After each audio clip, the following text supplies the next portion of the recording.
Hey friends, if you wish to check your disk space on Windows 11, then please watch this video.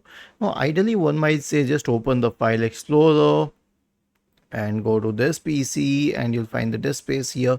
Well, that is one way, but it's not the official method. The official method is as follows.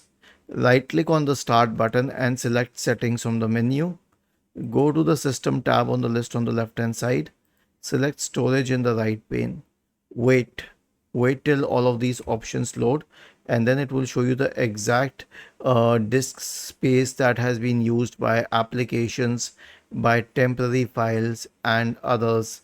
So this it will also show you the free space. For example, the total space is 453 GB, 362 GB is free, and 91.5 GB is used.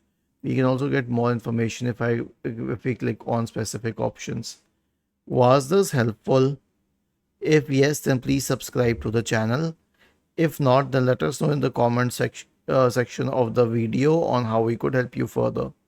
Thank you for watching this video and have a nice day.